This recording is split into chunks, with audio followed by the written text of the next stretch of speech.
Welcome back to RhomanysRealm. I'm Rhomany, and today I thought I would give you a quick look at the two books that I've picked up to go along with my mindfulness thing that I'm doing this year.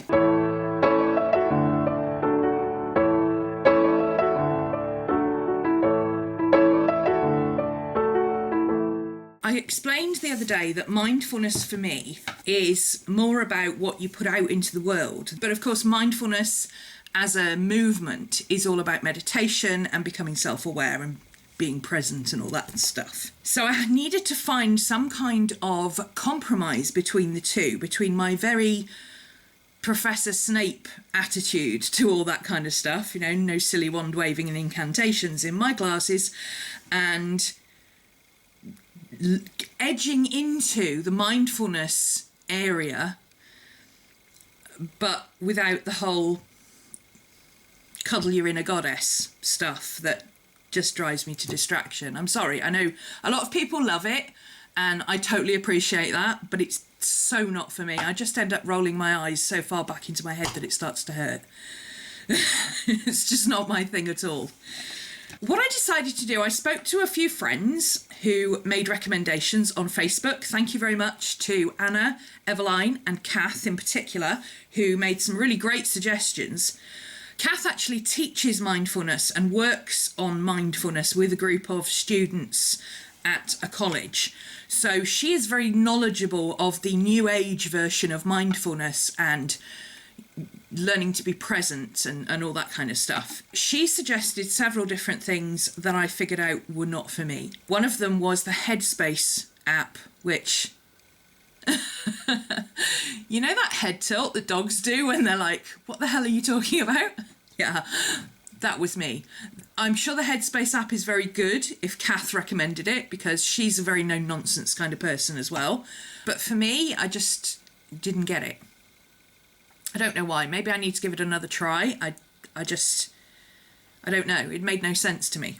Anyway, spoke to a few other people, got a few recommendations, and eventually I decided to go with a couple of books from a doctor and a professor duo, and they're men. Now, I know this is going to sound horribly sexist, and it's a general sweeping statement purely from the stuff that I have read, okay? I have not come across a female doing this kind of stuff who is not airy-fairy off with the birds. I just haven't. I am very male-headed, I think. I don't understand. I don't get it at all. I need more of the academic style. And guys tend to go for the very dry, boring academic version of the pretty airy-fairy stuff that females tend to do. And again, I'm aware that that's sweeping statements, but that is my experience of looking at this stuff. So I decided to go with the guys version, and I've got Dr. Danny Penman and Professor Mark Williams, who have done Mindfulness, a practice guide to finding peace in a frantic world. This is a workbook, apparently. I haven't even opened these yet. You can see I haven't even opened the books to see what they're like. This is my carrot for the day. This is a workbook of 8 practical lessons, and it also has a CD of guided meditations. Now, again, guided meditations, they don't tend to do it for me. This is why I couldn't get on with the Headspace app. It's just all over the place. I have a tendency, anybody who knows me in real life or online will know, anybody who has ever been shopping with me or travelled with me or even gamed with me online will know that I have a tendency to wander off. 1 minute I'm there and the next minute everybody's going, where'd she go? Because I'm like, oh, shiny, and I'm gone. And, it happens both in the physical world, when I see something in a shop and I think, oh, that's nice, I'll go and have a look at that. I get that from my mum. But it also happens in my mental world, and I have been known to wander off in the middle of guided meditations. It's like I can tune them out and just go, oh, I'm going to go over here. So I'll give them a try. I will give them an honest try, but I'm not holding out much hope. I'm not a very good listener. I tend to just forget that I'm supposed to be listening. Unless I'm doing something else that specifically channels that. Now, what I've thought is, I do get on very well with audiobooks because I hate reading. I thought what I would do is do what I do with my audiobooks, which is I listen to audiobooks when I'm consciously doing something else. So when I'm traveling to somewhere and I have to be aware of my surroundings, or when I'm doing art and I need to concentrate on what I'm doing, I will be able to listen as well. I can't wander off if I'm got to be here doing this as well, or if I've got to be looking for my bus or whatever. So I thought I might try the meditations alongside maybe some colouring or something and see if that helps, because I find colouring very meditative. I can do it for hours and just get completely lost in it. So if I'm already lost in the colouring, technically I shouldn't be able to wander off listening to this. Does that make any sense? It makes sense to me. And these are, like I say, this one is 8 sessions and you're supposed to work on one at a time. That's the first time I've even opened the book, so I can't even really tell you what's in it. But I thought I would mention it. And the other one is a follow-up book. This is primarily by Dr. Danny Penman himself, and it's got additional information by Professor Mark Williams. Again, it's got a CD of guided meditations, and it's specifically about creativity. So mindfulness for creativity, adapt, create and thrive in a frantic world. And I thought, if anything is going to get me to understand this stuff, it's putting it in terms of creativity. So we might be onto a winner here. I'm going to have a look at both of them. Like I say, these are I haven't opened them because these are my carrots. I had a fantastic business mentoring session the other day with Kellyanne Maddox. I'll put the link down below. If any of you run businesses that are of this kind of thing, you know, journaling and art, or tarot, or crystal therapy, or Reiki, or anything like that, she does business mentoring for us. And it's all about, you know, figuring out what you're going to do next and how you're going to do it and working through any issues you've got or whatever. And I decided to book a session with her about procrastination because procrastination is my thing. I've got a chattering monkey in my head and I've got a lazy ass, basically.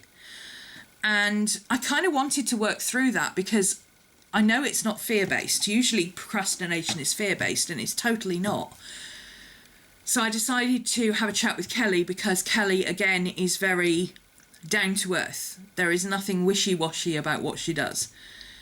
And obviously the session was an hour long, so I'm not going to go into details. I'm not going to give you information about what she told me or how we did it or anything like that. It was a really good session and I had a total breakthrough in something that's been bothering me for a long time that I just couldn't figure out. But one of the things that came from it is that the monkey in my head needs a job. I've got to keep him occupied. I've got to give him something to do because he's bored. So we've figured out how to give him stuff to do that will stop me procrastinating and let me get on with the creative stuff. And my lazy ass, or as Kelly put it, my inner donkey needs a carrot. I've got to have a reward system. I've got to have some kind of, when I've finished this, I can go off and go and do that. And it has to be something that I really want to do. So rather than treating everything that I do as work, like this, you know, this is also part of, oh, I just smacked myself in the face with it. This is part of my class that I'm teaching this year as well. So this could so easily become work. But instead what I'm doing is treating it as a carrot. It's my thing that I'm doing for mindfulness. And if I learn stuff from it, then I will pass that on, of course. But primarily this is for me. It's not part of work. So, yeah, that was what came of it. My monkey needs a job and my donkey needs a carrot. I thought it was funny, I'm sorry. Anyway, that is the 2 books that I've picked up to go along with my mindfulness thing that I'm doing. Like I say, they aren't quite what I think of as mindfulness for myself, but they're far enough away from the airy-fairy stuff that I should be able to gain some insight from them. So I'm looking forward to having a go through those. And of course, I will put the links down below. I do have an Amazon Associates account, so you can purchase things from Amazon and it doesn't cost you anything extra, but I get some brownie points and then I get to get more books to review for you. Always a good thing. In fact, speaking of which, I just had a payment from Amazon Associates the other day and managed to pick up 2 new art books, both on urban sketching, and I'll be doing a review on those pretty soon. I actually have been reading them over the Christmas break. Yes, over Christmas.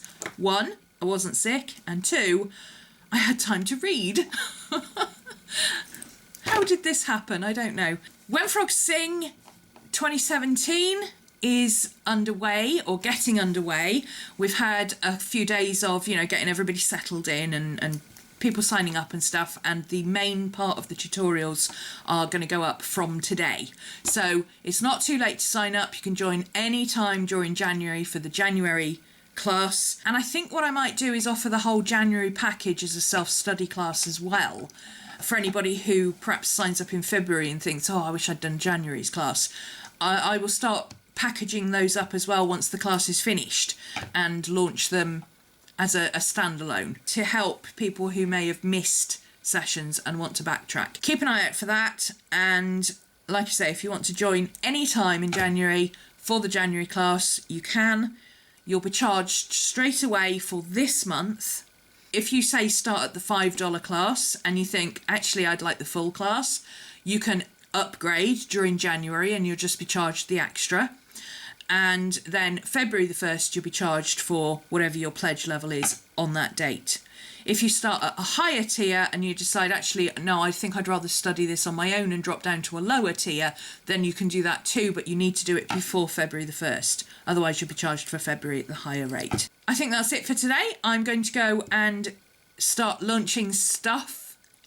Very exciting. I am really excited for this class. I'm so enjoying it myself because, of course, I'm doing it alongside you. Although I'm teaching, I'm also doing things alongside you, and I'm preparing materials and I'm working in my journal, and I'm loving it. I'm having so much fun.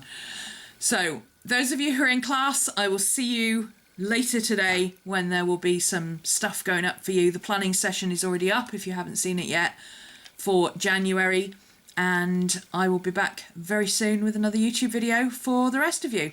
Thanks for joining me. See you again soon. Bye.